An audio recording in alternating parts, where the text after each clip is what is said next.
রহমানির রহিম। আমার নাম মুন্না মারিয়াম। আমি ষষ্ঠ শ্রেণীতে পড়ি। আমি যখন এই স্কুলে প্রথম আসি জানুয়ারি মাসের 1 তারিখ, তখন আমার কাছে সব নতুন মনে হয়েছে।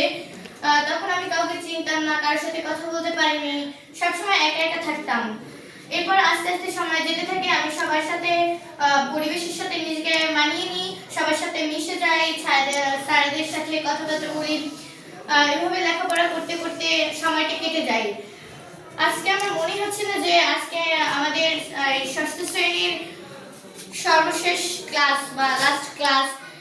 এরপর আমরা আর এই ষষ্ঠ শ্রেণীতে এখানে ক্লাস করতে পারবো না, আমরা আর ষষ্ঠ শ্রেণীর স্টুডেন্ট হিসেবে মান্য হব না। তো আমি এই বছরে অনেক ভুল ত্রুটি করেছি। স্যারদের সাথে হয়তো কথা বলতে গিয়ে ভুল হতেই পারে। এজন্য আমি স্যারদের কাছ থেকে ক্ষমা চেয়ে নিচ্ছি যে কোনো ভুল ত্রুটি হলে আমাকে ক্ষমা করে দেন। এবং এবং আমাকে এতদিন স্টুডেন্ট হিসেবে মান্য করতে এবং ভালোবাসা দিয়েছেন, স্যারেরা অনেক স্নেহ করেছেন।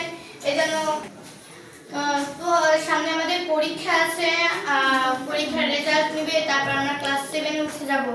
এই 6 ক্লাসে আমি আর স্টুডেন্ট হিসেবে থাকবো না।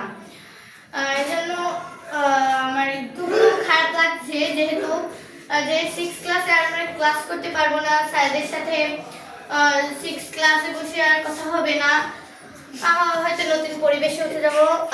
এই জন্য তো সবাইকে ধন্যবাদ। আমার জন্য সবাই দোয়া করবেন যাতে আমি পরীক্ষায় ভালো ভালো রেজাল্ট করতে পারি।